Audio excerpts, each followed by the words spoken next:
Pittsburgh Steelers fans, what's going on? This is Jeff Hartman, editor of BehindTheSteelCurtain.com, for another episode of the Steelers Preview, where we preview a lot of stuff.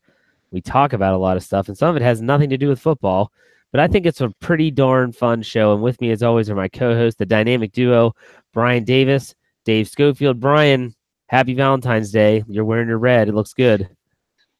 Thank you very much. I had a pink tie on top of the red today. My wife yelled at me. So really what it comes down to is the fact that on Valentine's Day, I'm with the ones that I love, you and Dave. So there you go. Speaks volumes about your love life. May I do a very special Valentine's Day message to both of you. I hope Cupid hits you square in the ass with love. That's nice. Thank you very much. All right, Dave, you're donning our Dilly Dilly shirt that was run on BehindTheSteelCurtain.com. It's not red, but it's perfectly fine for the occasion. How are you this evening? I'm going to give you about the best impersonation I can of Bryan Anthony Davis.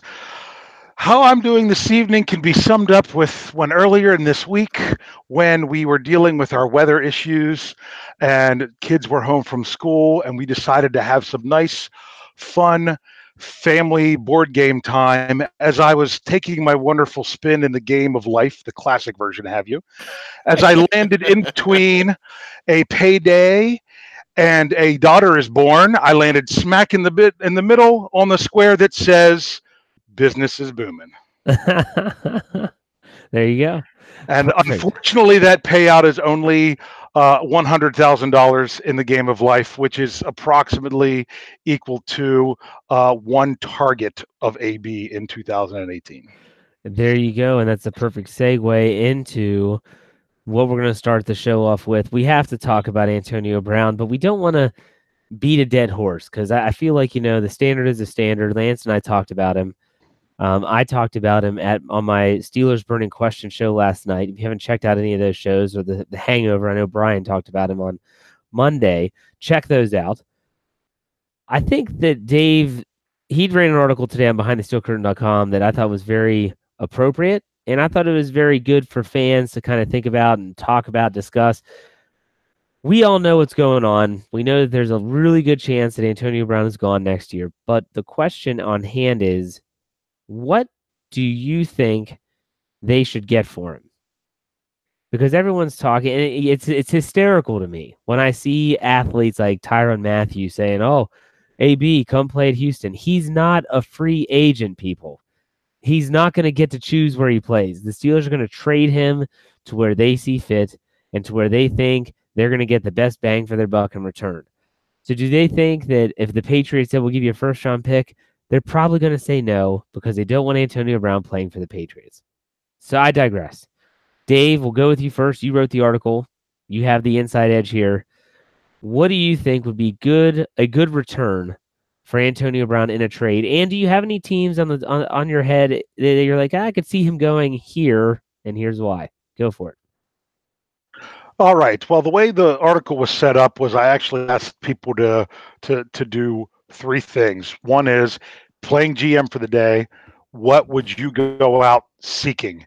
The second thing was give me something that if a team approached you, you would take it. In other words, a lesser deal, something you might not necessarily want.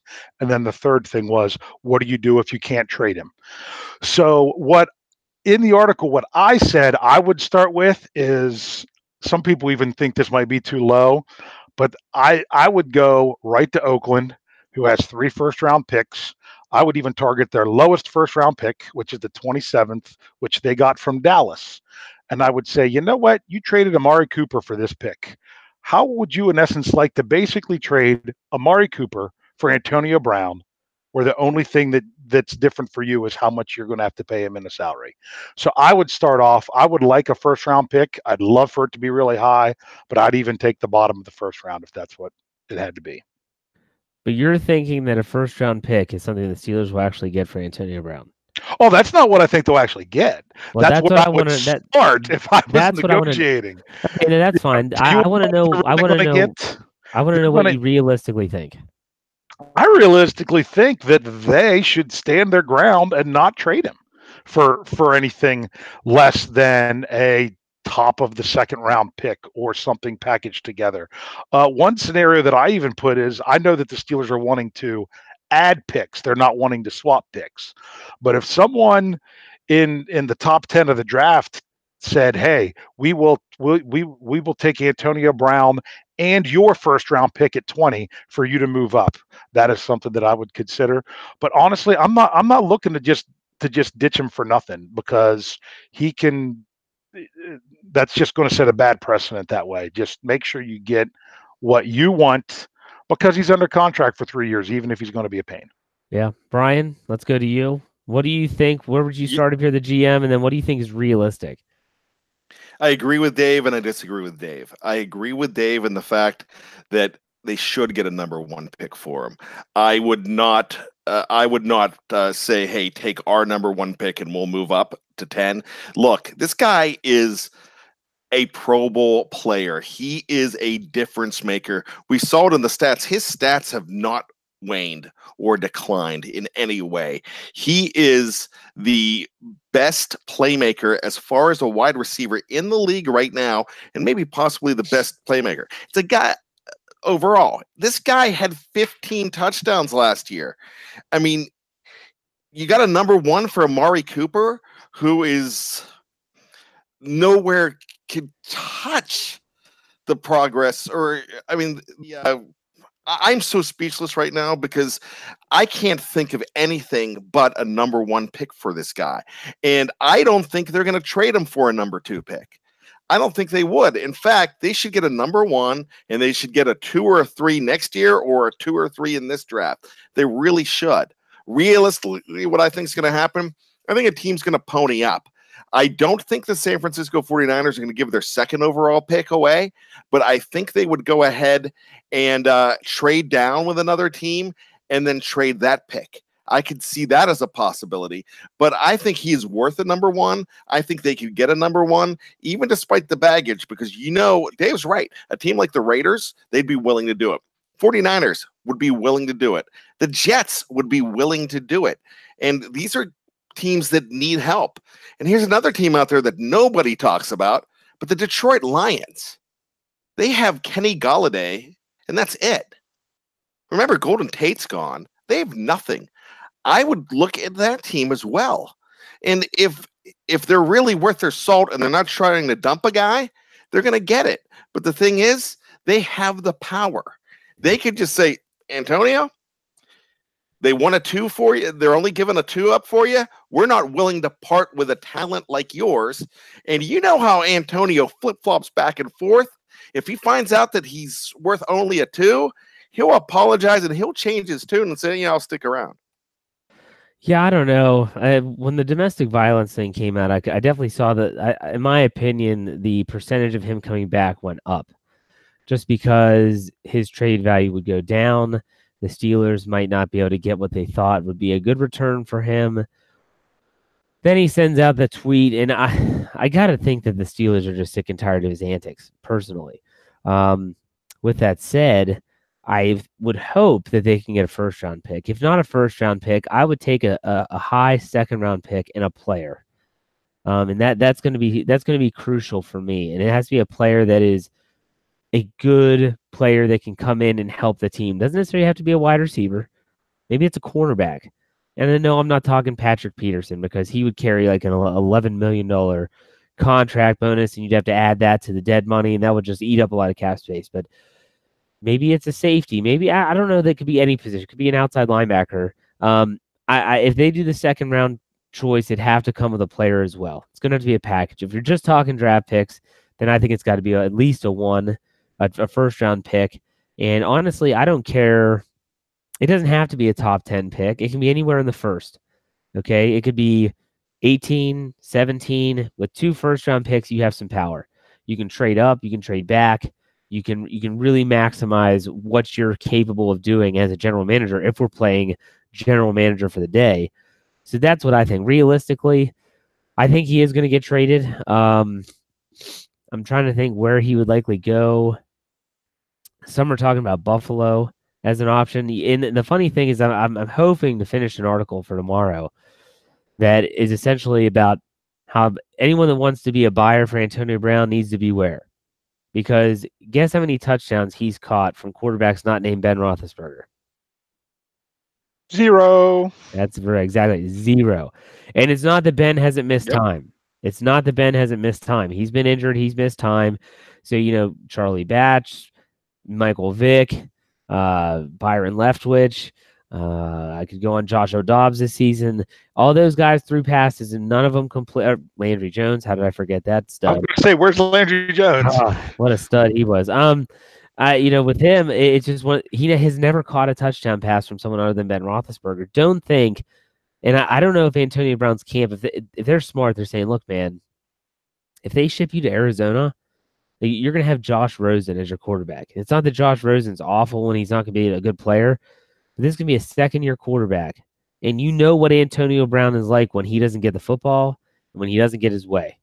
He'll be pissed. He'll be throwing stuff on the sideline, and it'll be a nightmare.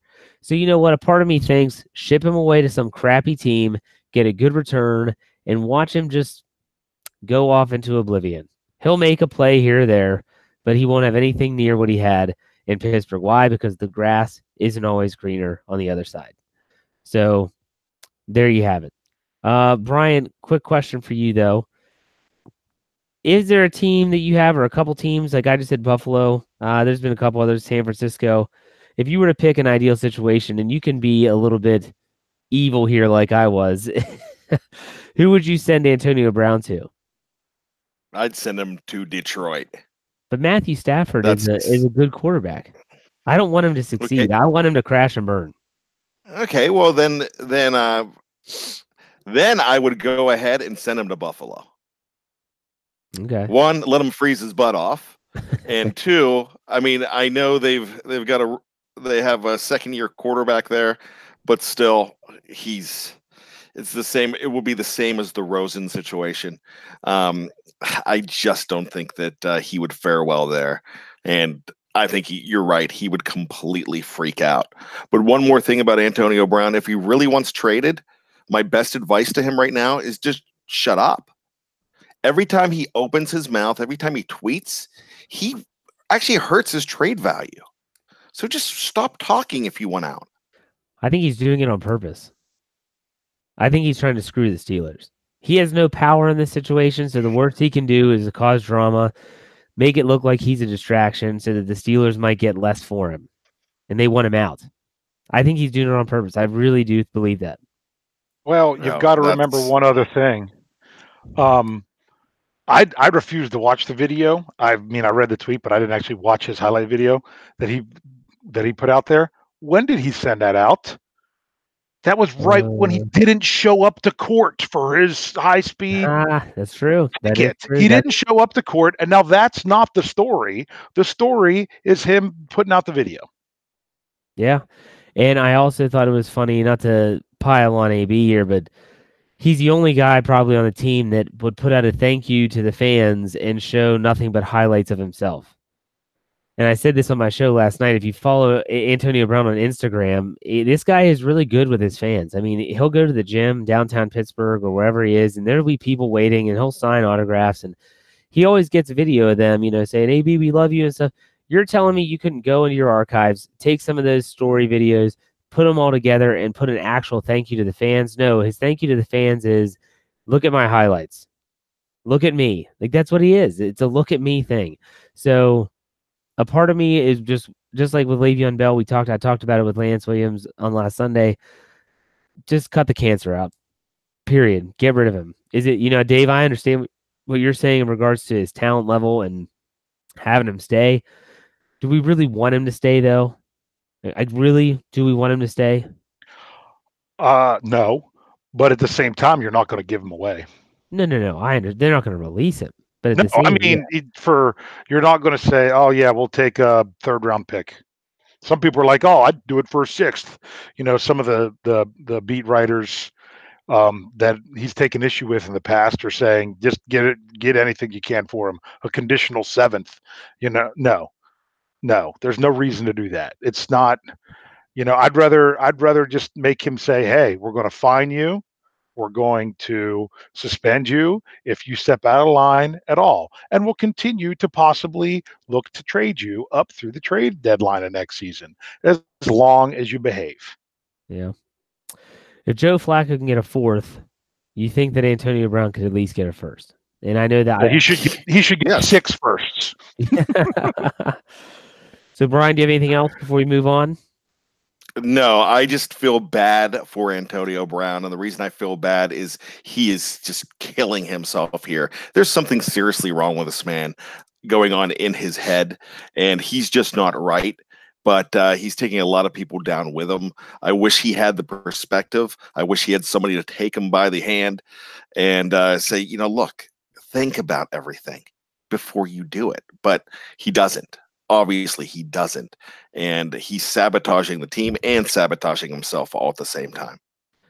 What song was it that had Take Me by the Hand as lyrics? I'll think of it. Oh, Brian, you should know that. That's an 80s song. Yeah, I know. Is that Hootie and the Blowfish? No, I mean, he does hold my hand. Take you by the hand. No, he says, I'll take you by the hand in the song. Not that one. Hold my hand. It's like an 80s song. That's why I asked Brian. I thought he would know. Oh, take me by the UB40. There you go. UB40. Here I am, baby. Come and take me by the hand. So actually, early 90s. 0 original songs. They are all remakes. Yeah. So who's the original 90s. Of that one? That I don't know. Yeah, I don't know either. I was going to say, wow, you stumped Brian. That's incredible. Okay, so that quick sidebar. Let's get to Dave Schofield's Stat Geek segment, where he's going to ask us a bunch of questions about stats, quiz us, see if we know or have done our homework, so to speak. So, Dave, whenever you're ready, fire away. All right, here we go. Since we are looking at the outside linebacker position tonight, we are going to go with what most people look as for what they want from an outside linebacker, and that is stats. Yeah, stats in the sack department. So I think I'm actually going to start with what I was going to end with. The Steelers had 52 sacks this past season. Yes. Do we know which position group actually had the most? Outside linebacker. What do you think, Brian? It would have to be no, it can't be. It's defensive line. It would be defensive line, yeah, because of how many that Hayward had, 6.5 by Hargrave. Tuitt had like 4 or 5, because when you're looking at outside linebackers, it was Watt with 12 and hardly anybody else.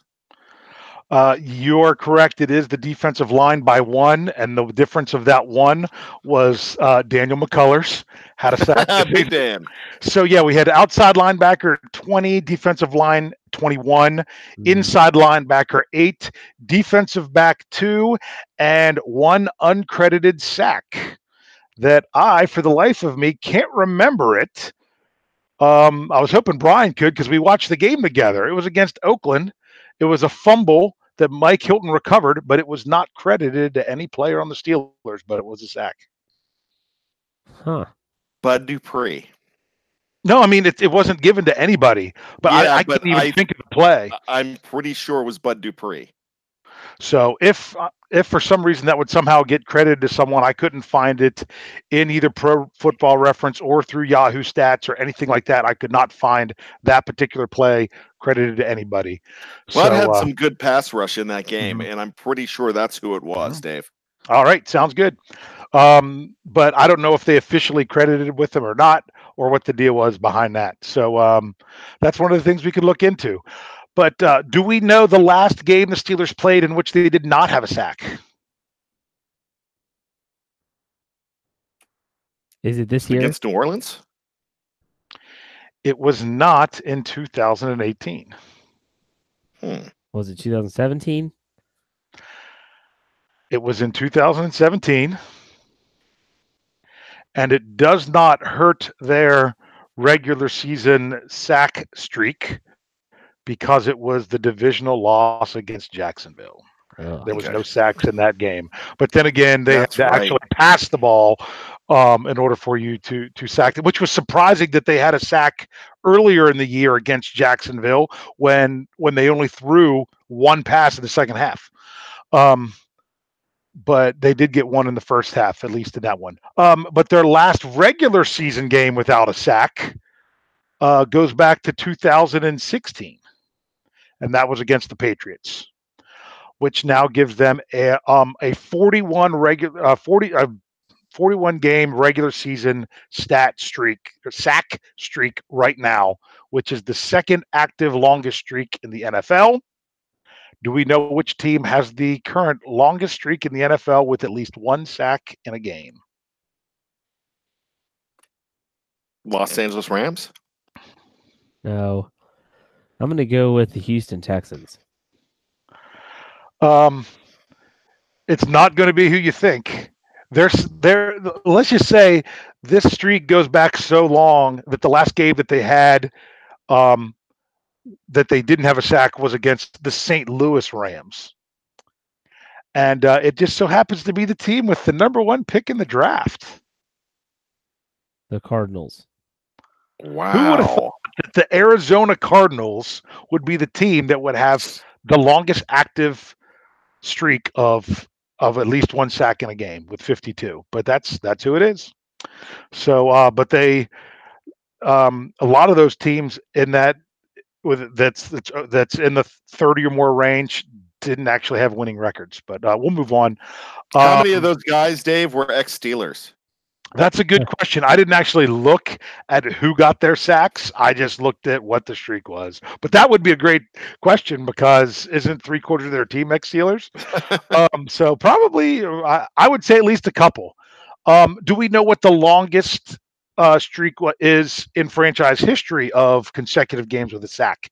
And this does go back into 1940, although they did not do it as an individual player stat. They did do it as a team stat. So don't think. No, it doesn't go back that far. I'm just saying some people are like, oh, well, they've only been counting sacks since, what year did they start, or they officially made it a stat? I think 72 or 70. No, I think 76, 77. Yeah, it's somewhere there. Around there. They have team stats that go back further. So I didn't want that to throw you off because I'll tell you that it's pre-1970. And it actually goes back to a streak of 44, so they're almost to it. If they can get through the first quarter of the season, coming up with a sack in each game, they would break the streak. And that is from December of 1963 through September of 1967, which kind of surprised me because that's not a time that the Steelers were known for much defense at all. Do we know what the record is for the Steelers for the for the most sacks in a single game? 4? 9. No, I mean not a player, but as a team. Oh. 9. I was going to say 8. It's against Cincinnati. They got 9 back in like 91 or something. Well, in 92 against Cincinnati, and in 96 against Cincinnati, was one of the 4 games in which they had 10. Wow. They have gotten to 10. So, but the most recent was in 2001, and that was in Tampa Bay, where they had 10. In that game, Joey Porter had 4 and Kimo von Oelhoffen had 3. In 1997 at Arizona when they had 10, that was actually 10 by 8 different players. Carnell Lake had 3, and then everyone else pretty much had. I think someone might have had 1.5, and someone had a half, but pretty much everyone else just had 1. That was an overtime game too. That was a great game. Yeah. Do we know what the record is for the number of sacks by a player in a game? Since Jeff wanted to throw that out there, is it 4? I believe it's 5. Are we doing Prices Right? If we're doing Prices Right, then it's 4. No, it's 4.5. 4.5. I win. Yeah, it's 4.5. That was in a 10-sack game. That was one of the games against Cincinnati, and that would be Chad Brown. Chad Brown has 4.5 in a game. The Blitzburg defense. Yep. So there was a couple other times where there was 4, and like Joey Porter had 1 that was 4. This past season, Who were the 3 Steelers players to have multiple sacks in a game? Who are the 3 Steelers players that have multiple sacks in a Had game? multiple sacks in a game. TJ Watt. That is correct. Cam Hayward. Javon That is correct. And Bryan? and Javon Hargrave. And Javon Hargrave. Javon Hargrave had 1, and TJ Watt and Cam Hayward each had 3 different games in which they had multiple sacks. Studs. So, yep. Now the Steelers this year, by going over 50 sacks again this year, that is now 9 times that they have that they've recorded 50 or more sacks in a season. That has them tied for 3rd in NFL history. What other 2 franchises have more sacks? Have more 50 sack seasons than the Steelers? Huh.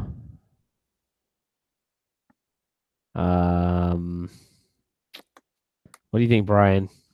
Minnesota Vikings. Minnesota Vikings were up there, but I think they were one of the ones that had 8. There was 2 teams that had 8, and I'm pretty sure they were one of them, but they weren't more than the Steelers, so I didn't even write them down. How about the Saints? The Saints, I don't even know if they were on the radar. I'm thinking the Ricky Jackson days. I mean, back in the New York Giants. 90s. Yeah, there's some people saying Giants in the live chat, but it was not. The Giants were one of the teams that had 8. I knew that for sure. How about the Jets? Well, we are going all around it. Why don't you just tell us? I can just tell you. Well, they were the team that they're tied with. Wait, Buffalo. No, nope. No, okay. Because I'll be honest with you, the team that they're tied with 9, the last time they had 50 sacks in a season was 1986, and that would be the Los Angeles or Oakland Raiders.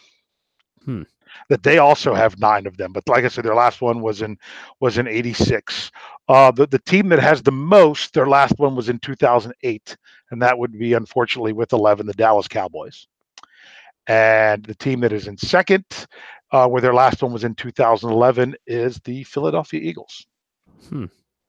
So the Steelers next season, if they can get 50 sacks again, could move up into a tie in second, unless Philly also does the same. So I don't see any reason why the Steelers won't be over 50 again next year. I don't either. With who they're bringing back now, Dave. Is that all your questions? That is the stats that I have for you. I can't believe you didn't ask the most basic one. Now, you guys probably know this. At what year did a sack become an official NFL statistic? We were just talking about that. We were guessing a 77. Yeah. No. What was it? I was talking to people in the live chat. Yeah. So it's 1982. Okay. 82. Okay. Yeah. That's when it became an official stat. Official player stat, correct? Right. Yeah. Because they counted them as a team. I don't know if they counted them before that or if they just went back and gave, statistically looked up historically, team sacks and everything. They go back. May I throw a stat, a what if sack stat at you? And if stats were earlier than that, who would have the record for the most sacks in a Super Bowl? And it's a Steeler. Oh, I know the answer L.T. Greenwood. Yes. What year? I don't know. Super Bowl 10. He had 4. That's 75. Yeah. 76, January 76, but 75 season. Yeah. The old gold shoes. Hollywood bags, they called him. That guy was awesome. May he rest in peace. Okay, Dave, you want to say something to the masses out there? Go ahead. Yes, if you like the whole notion of the stats and the quizzing and throwing out impressive stats, or if you're curious about any stats, I'm in the process of starting an article series. I'm hoping it'll be a series, but that's kind of up to you all, where I will be fielding stat questions from the BTCS community. I'll just have it. You can email them to me or whatever, And if you want to send out a question, what are they saying that has you guys laughing so bad? But here in the next few days, they'll be the first article of Ask the Stat Geek, and then I'll throw out a bunch of crazy numbers in order to answer a question. I hate to make fun of you, but we're not going to call you dyslexic Dave because what did I say this time? The BTCS community. Hey, come on, behind the curtain steel. Are you seriously going to make fun of my dyslexia? Oh, I'm sorry. No, great. Nice. All right, I'm out. What I said? Yeah, that's what you said. I said that's why we're laughing. BTCS. Yes. Yes. Yeah. BT. What is it? It's our spin-off website. Yes. So, I apologize to anybody offended. It was alliteration. I had to do it. There's Brian's one apology for every episode. He gets one. I'm the Antonio Brown of BTSC. Yeah, BTCS with Jimmy Butler and who was the tight end last week? What's Jeremy that? Bruner? Is that what it was? No, Jay. I said Jay Bruner. Jay Bruner. Yes, instead of Mark. You know what? Okay, now I figured out you were thinking of Jay Buhner from the Seattle. Yes. That's what I Seattle Mariners. No, I told you why I was thinking Jay, and it was Jeremy Tooman. He was my favorite. No, he wasn't. Okay. Very good. So let's go on to the preview portion of the episode, and that is we're talking about outside linebackers. We finished offense, and I've been looking forward to getting to defense because when you get over to the defensive side, that's where the main issues are. And I don't think that in the offensive, we talked about the offensive line and potential change over there with Ramon Foster. We talked about the tight ends. We talked about Antonio Brown, all that stuff. We talked about the backup quarterbacks, but really nothing is pertinent. You get to the defensive side, you have some really, really good talking points for next season. And I thought what better place to start than with the outside linebackers? I still to this day cannot believe that last year the Pittsburgh Steelers carried just 3 outside linebackers on their active roster and got away with it basically until when was Ola Adeniyi activated from the injured reserve? It was like what week 15 or something. It was late. Like it was late. I mean, it was incredible. I was stunned. You know, we do our predictions for the 53-man roster as training camps going down and stuff, and every time I'd have 4 because they'd always kept 4. When they only kept 3, I mean, I was stunned because you're not only putting a lot of pressure on TJ Watt and Bud Dupree, but Anthony Chiquillo is your only backup. My goodness. So let's talk about the roster as it is right now. TJ Watt, he's going to be entering his 3rd year, so there's nothing to worry about there. He'll be back. Bud Dupree, they did pick up his 5th-year option, although we talked about this before we went on the air. There's a good chance that the Steelers will try to sign him to a new deal, maybe to an extension of some sort, so that they avoid paying him the $9+ million, which he would get on the 5th-year option. It would help with the salary cap.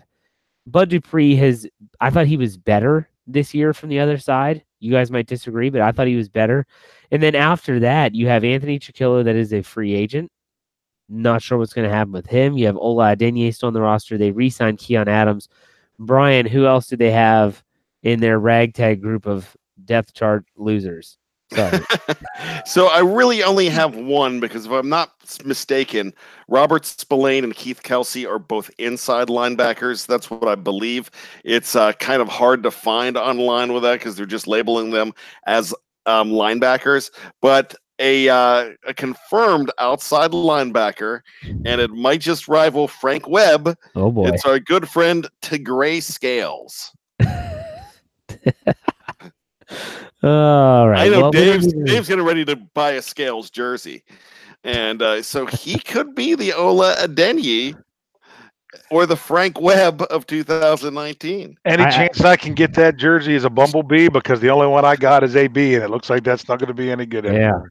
Well, it's funny that you say that, Brian, because I always write articles when the Steelers sign a player to their 90-man roster, their offseason roster. A lot of times it's just a blip on the radar, but I always have to remind myself that Mike Hilton was one of these guys at one time.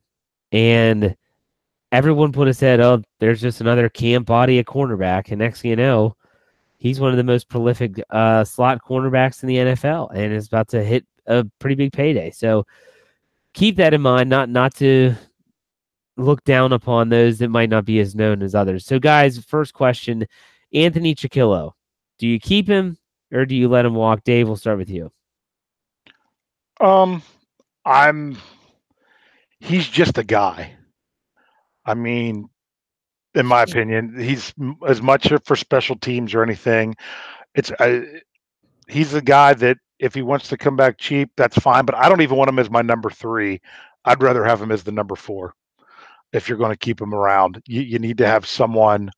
I know they are in love with him there, but I think it would be nice to have somebody else of a little bit higher quality in that third spot than him. Bryan, what do you think? I mean, I'd keep him for his hair alone, but really, let him test and reel him back in if you need to, but don't overextend yourself when you have to look other places. I mean, I don't know how much of a market there is for Anthony, but you never know.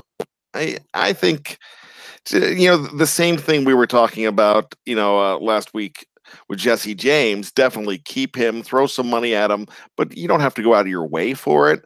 There's a good chance that you could pull him back in without doing way too much. Yeah, I say you let him test the waters. See what he might draw in free agency, and then you're willing to say, okay, we might give you a team-friendly deal if you don't get anything out there that's better than what we want. But if he goes somewhere else, he goes somewhere else. Like Dave said, he's just a guy. Well, here's the other thing, Bryan. I hate to disappoint you, but I'm pretty sure I saw on Twitter he was at was it like a Tampa Bay hockey game? Yeah, with I'm pretty sure he didn't have the hair. Really? I thought the hair was trimmed. Wow, you can't do that. No, yeah, now he's gone. Get rid of him. We've got the grayscales. That's all I've got to say. I thought he had it pulled back, but Dave could be right. So, anyways, I'm just saying I couldn't see the hair, so that's why it could have been pulled back. Okay, so then you look at Keon Adams, Ola. I think Ola Adeniyi has a spot this year, unless he has some huge setback where all of a sudden he can't play the position any longer. Keon Adams, everyone's waiting for him to finally make that turn the corner and be the dynamic player they think he can be.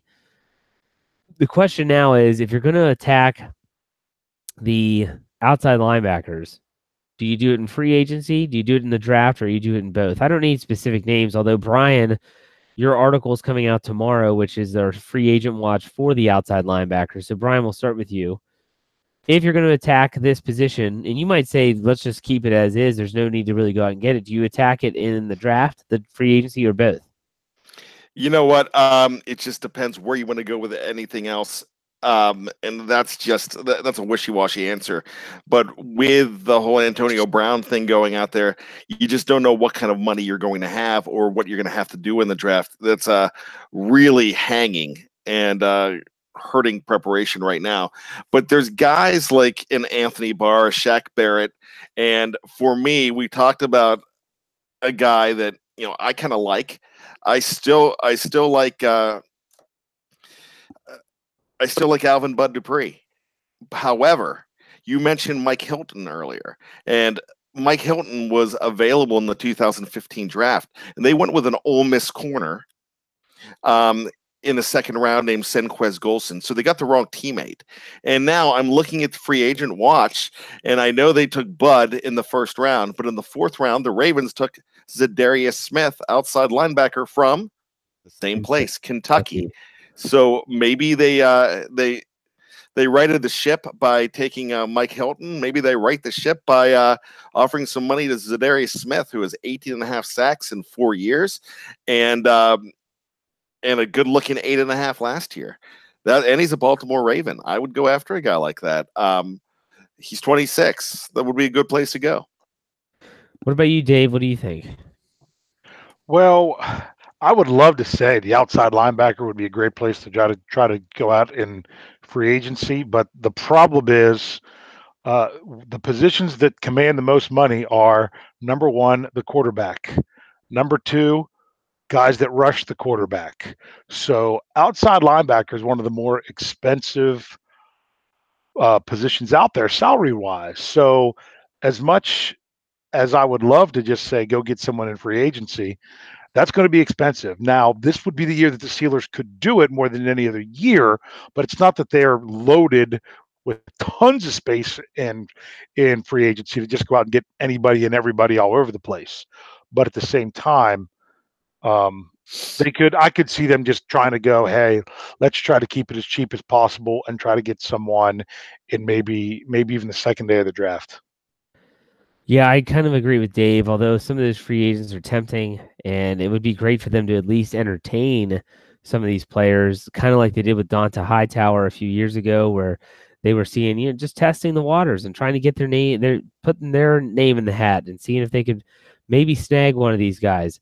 We'll see, but I think that outside linebacker is a position of need for sure, at least in depth.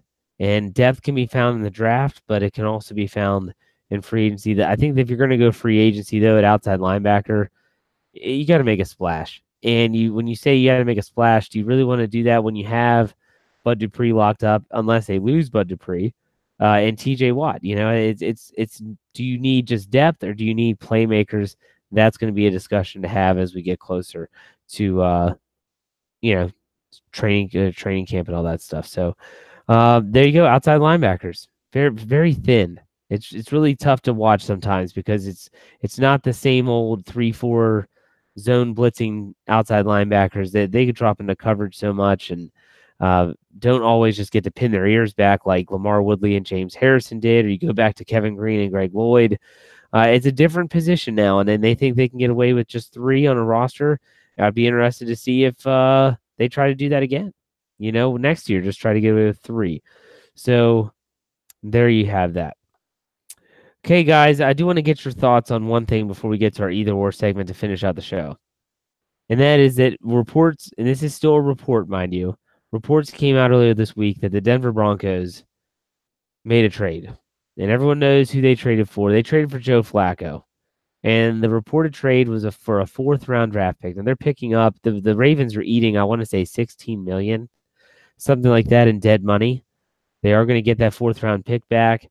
And the Broncos and John Elway have just been absolutely crucified by the mainstream media for this trade. Quick, don't want to spend too much time on it. What were your thoughts on the trade? And I guess do you think, well, because this trade could fall through. It doesn't go official until the new league year in March.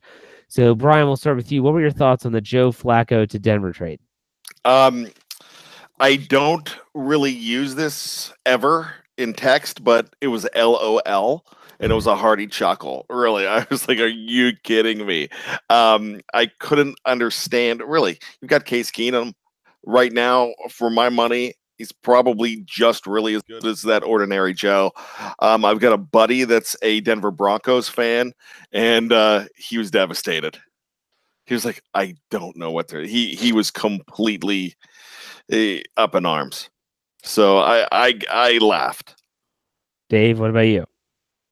If you're going to trade for Joe Flacco, wouldn't it make sense to actually have a situation where you really are struggling at quarterback where he would be an upgrade?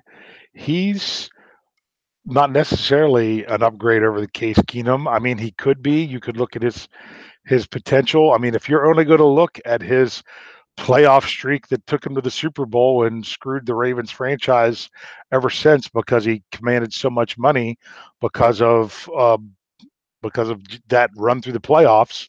Sure, you could get enamored with that, but I don't think that's the Joe Flacco that's out there anymore. I was shocked if someone was going to trade for him. I thought his landing spot would have been either Washington or Jacksonville. Exactly. Yeah, it's I don't know. I don't think that Joe Flacco is as bad as everyone thinks. I don't think he's always had a lot of talent around him. Not sure if he's going to have that talent in Denver. Emmanuel Sanders is coming off of Achilles injury, so you don't know what that's going to be like. We'll see. We will see. So let's get to our favorite segment, either or. And that's where we ask each other, you have to pick one or the other. What are you picking? We can go anywhere with this. And Bryan showed us last week, literally anywhere. So who wants to go first tonight? Since I went last week, I can go first this week. Okay, I'm scared already. You should be. Well, you already got the preview of it beforehand, so I'm just gonna go for it, Jeff. No, actually, I'm actually gonna do this in two parts, and then we're gonna have a finale.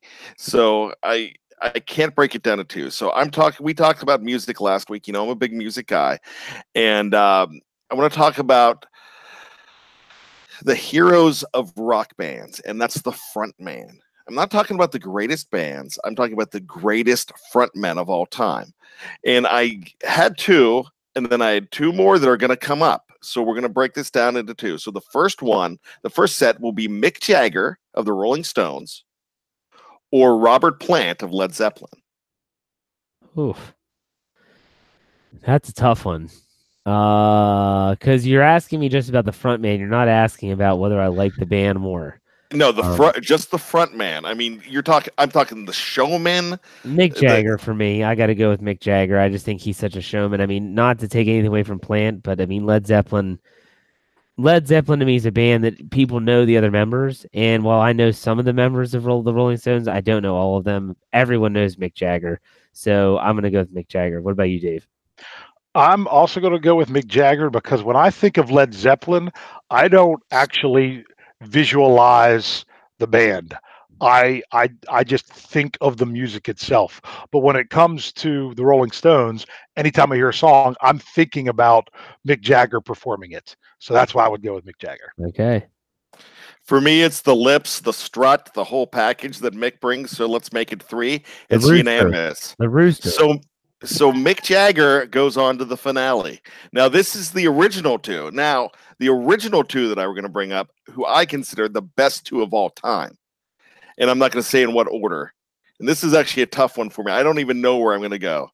But this guy's had a lot of play lately, especially with the movie coming out and the Oscars. So it's Freddie Mercury. I knew you were going here. God. Yeah, you've got to. I mean, really, what that guy was as a frontman was just amazing. Oh, yeah. Or Diamond David Lee Roth of Van Halen. Oh, that's not even close. Are you serious? No, I'm dead serious. I think in my mind, those are the two best. Yeah, it's. Go ahead, Dave. You can answer first this time. I'm scared because I'm afraid that I'm going to say you don't think it's who you think it is. But honestly, I would go with David Lee Roth. Oh, good Lord. You guys are... Freddie Mercury is one of the greatest frontmen of all time. And just because he died early, he was a great singer, a great performer. Whether you liked his lifestyle or not is not important. No one... Well, I don't say no one, but I'm not sure if you put anyone up there with him. So I'm going to go Freddie Mercury. Look, guys, I love David Lee Roth. I think he is one of the ultimate showmen. But, Jeff, you said it best. It's Freddie Mercury for me. So let's go ahead and take Freddie all the way to the finals against Mick Jagger. I still have to go with Freddie Mercury because Freddie Mercury was... as someone that has a singing background, he had such a register. He was such a phenomenal singer. And Mick Jagger is not a bad singer, but he's not Freddie Mercury. And so Freddie Mercury, in my opinion, did almost everything that Mick Jagger did as a frontman and combined it with incredible vocals, whereas it's Freddie Mercury for me. Dave? Yeah, I'm going to kind of surprise you there because when Bryan first brought up the question before he gave us any choices, David Lee Roth is who came into my mind. But if you're talking between Mick Jagger and Freddie Mercury, because I thought Roth and Mercury were right there, basically even. So I'm definitely between those two. I'm going to go with Freddie Mercury as well. Bryan? I've got to go with Freddie Mercury.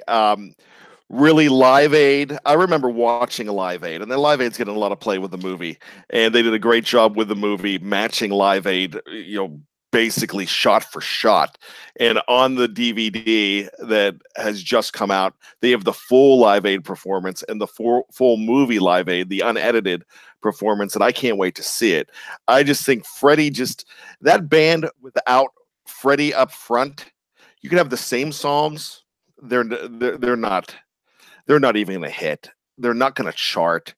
It's really Freddie who sold it. The guy was just an amazing front man. But I will ask you a question real quick. So if we had Mick Jagger against David Lee Roth, we're probably going David Lee Roth there, right? Dave, you are. I would. No. And I would too. No, Mick Jagger. So I love Mick, but I would go Dave. Mick Jagger's a legend. I do not put David Lee Roth in the legend category. Wow, that's what? Van Halen for me was too wishy-washy. They had too many front men. They lost a lot of credence. Like, I mean, it's just no good. Wow, that's. It's not that I don't like their music. I do like their music. I see what you're saying. Because Roth was not with the same group the whole time. Then Sammy Hagar, and then who was the dude from Damn Yankees that came by for? It wasn't Damn Yankees. It was Extreme. Gary Sharon. Saying I love you. Remember Extreme more than words? I see their only hit. Now, I do. I sang that song at my brother's wedding. There you go. You sang that song? Oh man, I want the video of that. Forget Live Aid. I want the Schofield wedding video. Actually, I sang that song with my brother at his wedding. Oh, I want my that. sister played guitar. Yeah, with that my brother sang at his own wedding. I sang at my own wedding. That's incredible. I sang at my own wedding too, but it was karaoke afterwards. And in fact, I'm not kidding. Karaoke at a wedding, that's a show that keeps the wedding going longer. But I did pull some ligaments in my foot, and I had to be in an air cast for about 4 weeks, and I was completely sober. That's the best part. Not a drop to drink, but I hurt myself. Ironically, doing the song "Hurts So Good" at your own wedding. My own wedding, true story. I tweeted at my best friend's wedding when I was the best man, when someone who was my size, which is really hard to find someone else my size, when we were bouncing off each other to House of Pain's Jump Around.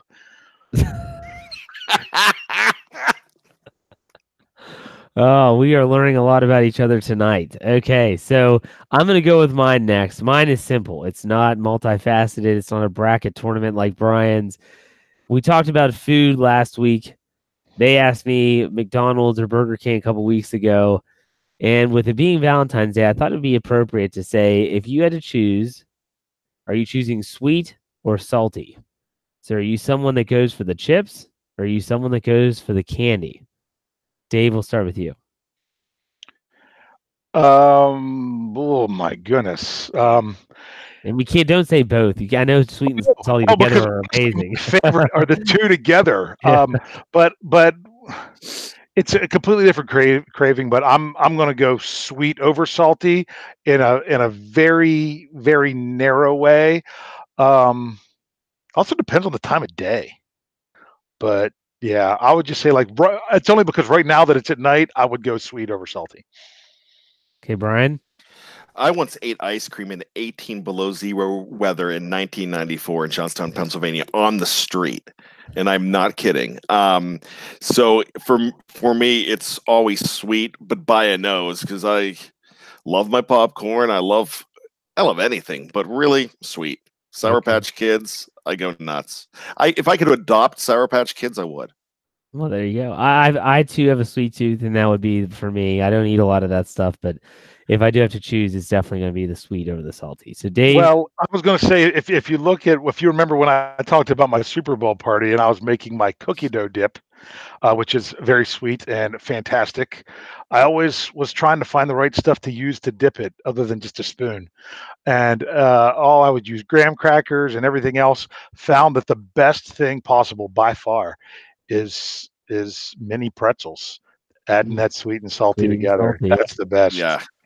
So, oh man, but mine's going to, we need to save Bryan for the end every week, because mine just is going to be kind of a dud. But you know what? I'm going to go tournament style, because I had another one that I wanted to throw in. So I'm going to do your tournament style. And I kind of hinted at this at the beginning with my intro when I said what I was doing with my family earlier in the week while we were inside during the snow/sleet/freezing rain. And that was, let's go board games. We're going to go classic board games. We're going to go tournament style. So we're going to do one head-to-head. we're going to go with the classic Monopoly versus the strategic Risk. Oh, both of those take way too long. I'll go with Monopoly personally because that's just we had Risk, never really played it, so we'll go with Monopoly. We just purchased Golden Girls Monopoly in my house. We haven't Oh. opened it yet, but that was a gift for my wife. But it was after Christmas, so it was 50% off. I love Risk. I just got it for my son for his birthday. We haven't played. For Christmas. We haven't played it yet, but it's got to be Monopoly all the way. All right. Well, so Monopoly will move on, but I'll throw Risk in there just because I've never had a game of Risk thrown across the room before, and I will say that with Monopoly, probably more often than not, that was the outcome. So, Dave, I don't want to interrupt. Brian, you might know this. Brian, you were a Seinfeld fan, right? Yeah, Ukraine is weak. This week. Was it Risk or were they playing another game? Yeah. You don't want the Ukraine. The Ukraine is weak. Ukraine is weak. It's all you weak. So that's what I think of when I think of Risk. Yes, the Ukraine is weak. So all right, so let's come in from the other side. Let's go a little bit more classic. We're going to go with the original, not the reboot that is so ridiculous I can't even play it. The original Game of Life versus the game of intrigue of Clue. Clue 50 times over. I love that game. It was so much fun. Clue. I really have nothing else to say, just Clue. Oh, that's great because mine is also Clue. I enjoy Life, just to throw it in there every once in a while. I usually just get to the end and try to just go on the one number. Sometimes I say, why can't I just do it to start? Because I'm not going to try to win it at the end. Otherwise, if last time I went for the 7, hit the 6. Oh well, but no, with Clue, my daughter's 10 years old, and I've taught her how to play Clue my way so now she's can actually give me a run for my money. But it's pretty ruthless in our house. I mean, my mom tried to jump in and play a game with us over Super Bowl weekend, and it was pretty bad because she's wondering, why in the world are you writing down something every time anybody shows anything or says the word pass? Because we keep very extensive notes with very specialized symbols and can figure out an awful lot of stuff with Clue as we go. So I'm going Clue there. So therefore we have, let's see how we go with Clue matched up against Monopoly. Clue. You know what? A lot faster. Well, but does it hold your attention better? I mean, I know it's faster, but you just enjoy Clue better, or you just want to get in and out? I don't think I've ever finished a game of Monopoly. Okay. In my life. Oh, I have. Let me tell you a story real quick before I give my answer. So in 1984, my best friend and I, and we are still best friends to this day. It was a summer night. It was right before we were going to 8th grade, and we found an old Clue board, and we decided to change it to a game we called Mystery in the Middle School, and we drew pictures of all the teachers. of 6 teachers, and we drew funny pictures. Did you change the weapons? We changed the weapons to like the chalk, the eraser and stuff like that. And we had the rooms of the school, and we played Mystery in the Middle School a lot. Good one. Stab them with a compass. Yeah, so we had stuff like that. And so just about 2 years ago, I told my son about it, and he made his own Clue game, just with people he knew and just like celebrities that he liked and stuff like that. And it was actually pretty funny. So I think Clue is just a fantastic game. I love Monopoly. I'm so torn here. I want to go Clue, but I've played Monopoly so much more, so Monopoly. All right, Brian, you are now officially given the task of making the Pittsburgh Steelers Clue game. We need to have different players to go with that one. But my answer is got to be Clue. I love it. Sometimes it could take a long time. When you got more than 3 players, it can really get tough to figure out some stuff. But even if it takes a while for the game, as soon as you're done, you're ready to go around and play another one right then. I've never had that feeling with Monopoly before. So it looks like Clue is our big winner. Absolutely. So, all right, that was a good round of either or. We like to do that at the end of every week. It's getting longer, but that's not necessarily bad. So, make sure that everyone that's listening or watching out there, if you didn't know we had a YouTube channel, you can check us out on YouTube. Search BTSC Steelers Radio. Like, subscribe. We appreciate you sharing everything that you can. Also on all our audio podcasting platforms, that's Stitcher, that's iTunes, Google Play, my favorite, Spotify. All you got to do is search Steelers, and you'll find the Behind the Steel Curtain logo. That's our podcast platform. Subscribe, like, and we appreciate all the support there. As always, BehindTheSteelCurtain.com, BTSC, not BTCS, is your one-stop shop for all your Pittsburgh Steelers needs. We'll see you next week on another episode of the Steelers Preview.